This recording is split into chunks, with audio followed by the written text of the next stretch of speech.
Texas, Alabama, Miami, Texas A&M. The big games stole the headlines in week 2 of the college football season. But there are two running backs who didn't play in either of those games that are on the rise. They're 2024 eligible, and their breakdowns are coming your way right now.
Kansas running back Devin Neal is quietly off to a hot start in the 2023 college football season.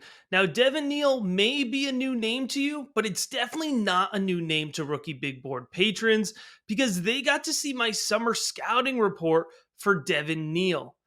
Now, I'm going to go ahead and pull it up here. This is from July 14th here, so this is not just recency bias.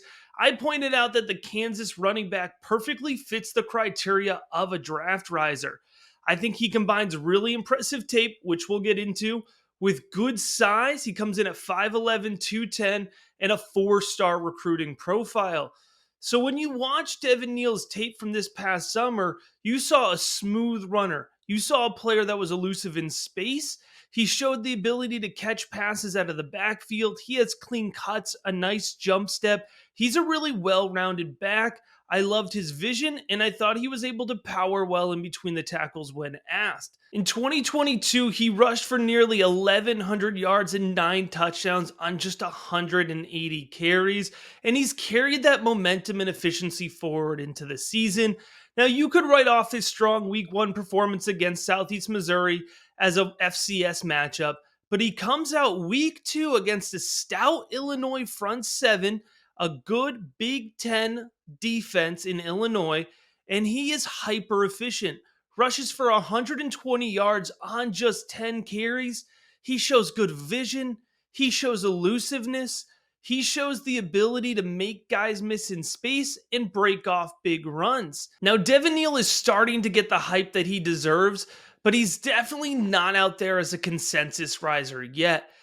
For me, if you go to the rookie big board and you look up Devin Neal's value relative to a dynasty player right now, which every rookie big board patron is able to do, you'll see that I have Devin Neal at the same value as a guy like Damian Pierce, as a guy like Alexander Madison, and even a guy like Alvin Kamara. Those three running backs are going to help your team in 2023.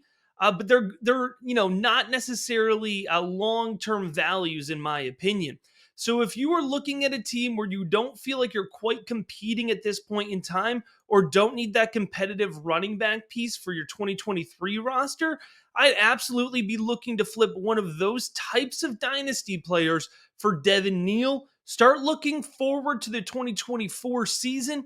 I expect Devin Neal will end up being a late first round to early second round rookie pick, probably more on the early second round side of things, but I would not be shocked if he gets his truthers as he goes through the draft process.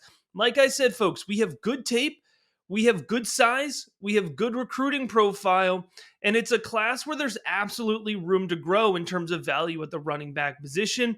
Notre Dame running back Audric Estime comes in at 5'11", 217. He was just shy of 1,000 rushing yards in his first season as a starter for the Fighting Irish in 2022, and he's wasted no time making an impact in 2023.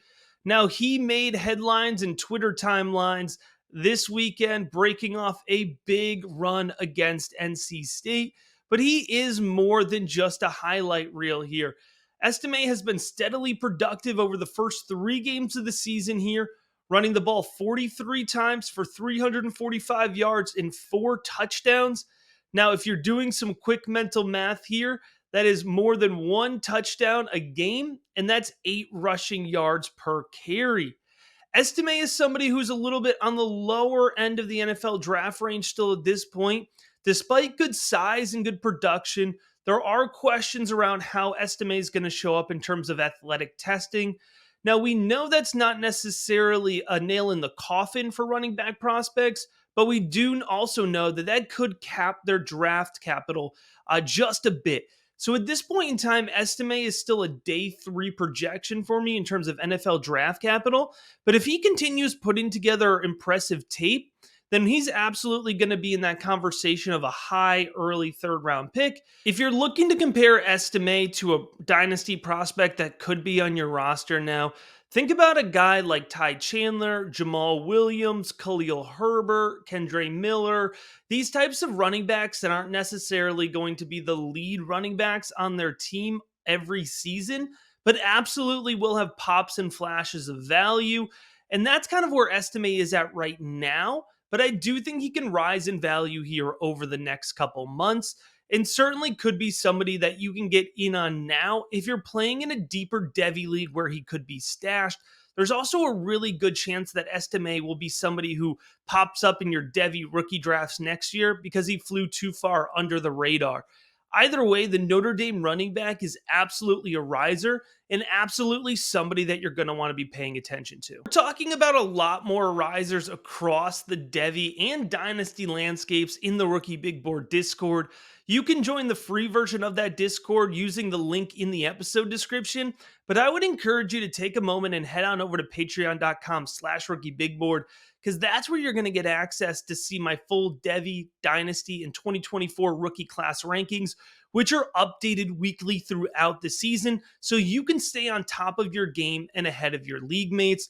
If you enjoyed this video, please make sure to subscribe to the channel, give the video a like, and if you have Devy questions you want answered, you could go ahead and add those in as comments on this video, and I'll do my best to give you some good Devy advice.